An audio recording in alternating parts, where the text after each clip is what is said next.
I got so much motherfucking design on right now. Break it down, bring it back, make it clap. I got 3 old thoughts, new guap, where that thing. Bitches on my line, and you know. Assalamualaikum warahmatullahi wabarakatuh. Perkenalkan, nama saya Nadia Sipaul Rahman dari Manajemen 4D.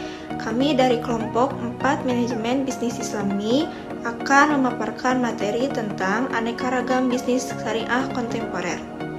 Yang pertama, di Indonesia bisnis syariah sudah mulai berkembang. Pertama dengan adanya lembaga keuangan seperti Bank Syariah, Asuransi Syariah, Reksadana Syariah, Baitul Malwat, dan lain-lain.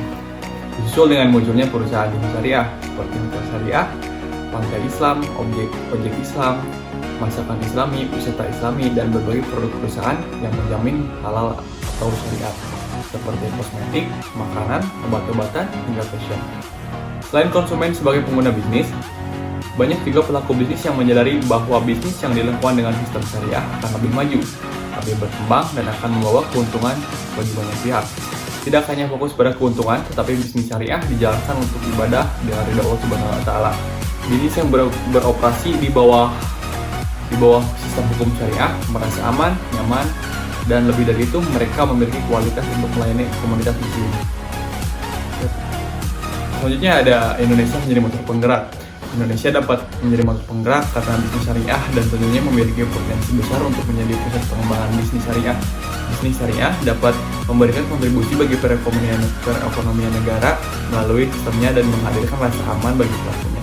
Karena bisnis syariah dilakukan berdasarkan prinsip syariah, sehingga aman, nyaman, dan enak bagi umat Islam, membawa keberkahan. Kemajuan perekonomian Islam juga mencerminkan dalam upaya menentukan relevanisnya dengan ekonomi modern. Saat ini kita dapat menentukan banyak buku yang mengkaji hubungan antara ekonomi modern dengan ekonomi Islam. Gagasan para pemikir yang lebih modern, contohnya adalah Abu Yusuf yang memperkasai perpajakan dan akuntabilitas pemerintah untuk perekonomian. Selain itu, Ibnu Taimiyah juga berbicara tentang kebijakan fiskal, khususnya pemikiran mengenai sumber-sumber pendapatan dan kontribusi pengeluaran fiskal negara.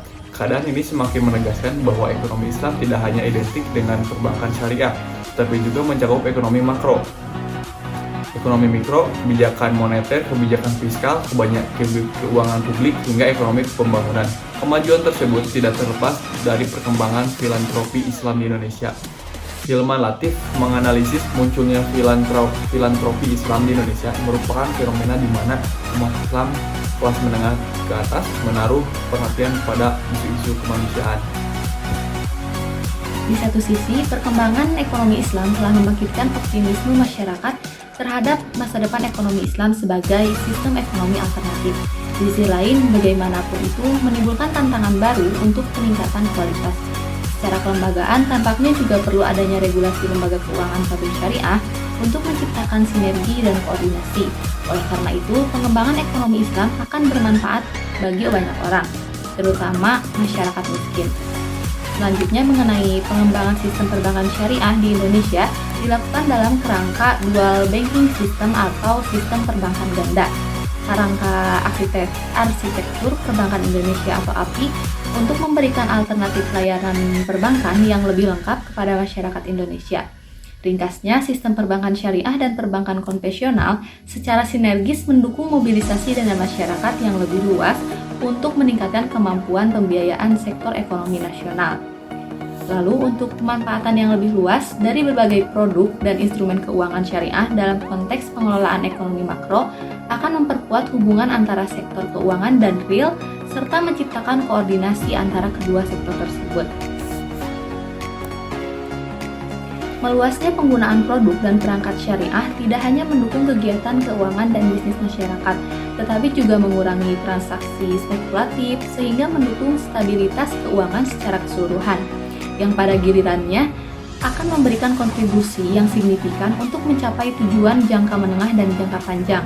Dengan diundangkannya Undang-Undang Nomor 21 Tahun 2008 tentang Perbankan Syariah tanggal 16 Juli 2008, perkembangan perbankan syariah di tanah air semakin sehat secara hukum dan akan mendorongnya untuk tumbuh lebih cepat. Dengan pertumbuhan aset rata-rata di atas 65% per tahun, selama 5 tahun terakhir, peran perbankan syariah dalam mendukung perekonomian nasional akan semakin terasa. Selanjutnya, kebijakan pengembangan perbankan syariah di Indonesia. Dalam rangka memberikan pedoman bagi pemangku kepentingan industri perbankan syariah serta memperjelas posisi dan prospek Bank Indonesia dalam pengembangan industri perbankan syariah di Indonesia. Bank Indonesia selanjutnya menerbitkan Cetak Biru Pengembangan Industri Perbankan Syariah di Indonesia pada tahun 2002. Dalam proses penyusunannya, berbagai aspek menjadi pertimbangan antara lain kondisi aktual industri perbankan syariah nasional dan instrumen terkait tren perkembangan industri perbankan syariah internasional dan perkembangan sistem keuangan syariah di tanah air. Tidak terlepas dari kerangka sistem keuangan yang ada, lebih bersifat makro, seperti arsitektur sistem perbankan Indonesia atau disebut dengan API, dan arsitektur sistem keuangan Indonesia atau ASKI, dan international best practice yang dikembangkan oleh lembaga keuangan syariah internasional, seperti IFSB, atau disebut dengan Dewan Jaksa Keuangan Syariah. Perkembangan syariah dikembangkan untuk memberikan manfaat sebesar-besarnya bagi masyarakat dan memberikan kontribusi terbaik bagi perekonomian nasional. Oleh karena itu, arah pengembangan industri perbankan syariah di tanah air selalu mengacu pada rencana strategis lainnya, seperti arsitektur perbankan Indonesia, arsitektur sistem keuangan Indonesia, serta rencana pembangunan jangka menengah nasional, dan rencana pembangunan jangka panjang nasional. Oleh karena itu, upaya pengembangan perbankan syariah merupakan bagian dari kegiatan untuk mendukung terwujudnya Renstra dalam skala yang lebih besar di tingkat nasional.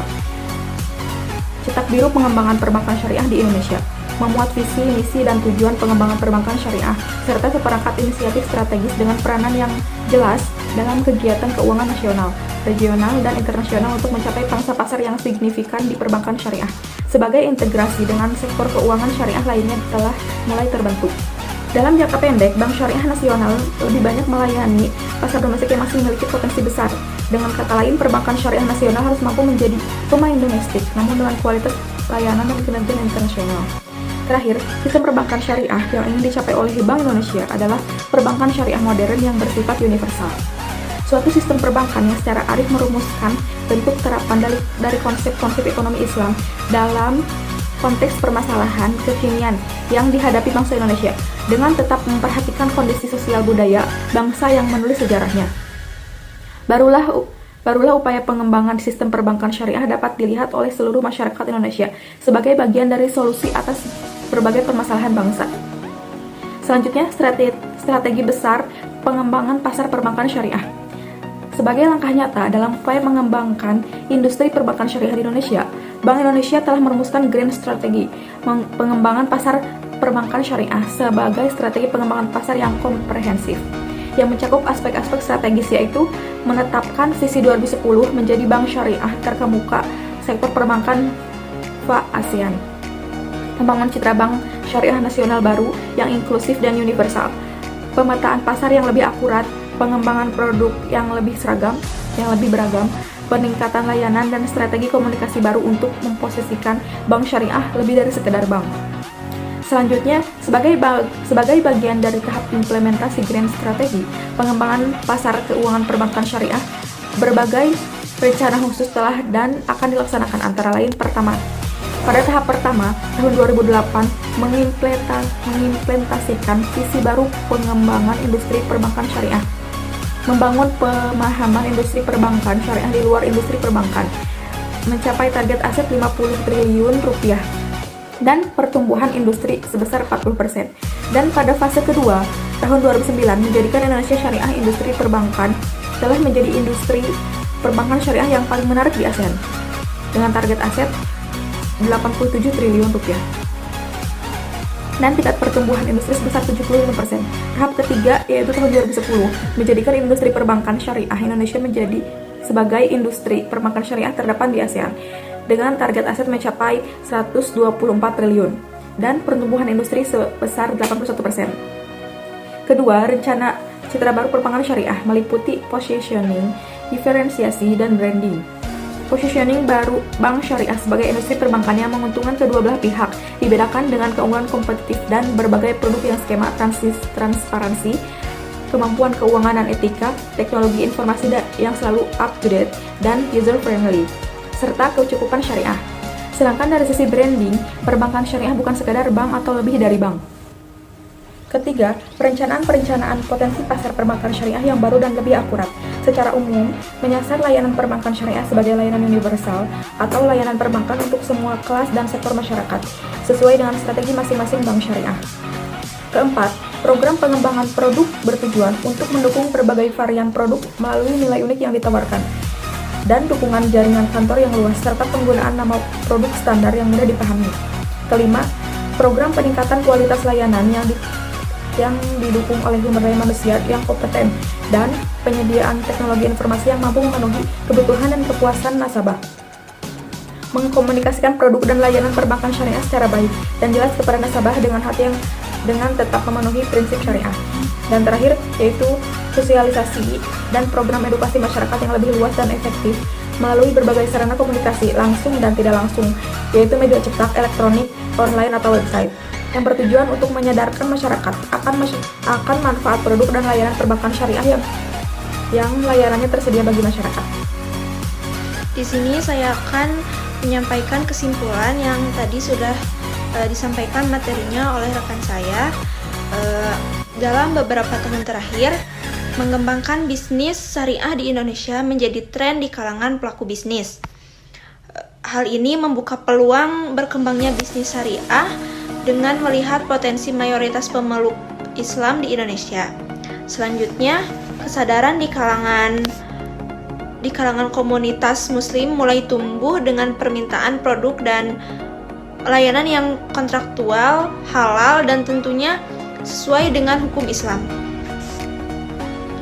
Pengembangan sistem perbankan syariah Indonesia dilakukan dalam kerangka dual banking system atau sistem perbankan ganda dalam kerangka arsitektur perbankan Indonesia untuk memberikan alternatif layanan perbankan yang lebih lengkap kepada masyarakat Indonesia. Ringkasnya, sistem perbankan syariah dan perbankan konvensional bersinergi untuk mendukung mobilisasi dana masyarakat secara lebih luas guna meningkatkan kemampuan pembiayaan sektor ekonomi nasional. Karakteristik sistem perbankan syariah yang beroperasi dengan prinsip bagi hasil memberikan sistem perbankan alternatif yang saling menguntungkan bagi masyarakat dan bank, dan menonjolkan aspek transaksi yang adil, investasi yang etis, prioritas nilai, dan lain-lain.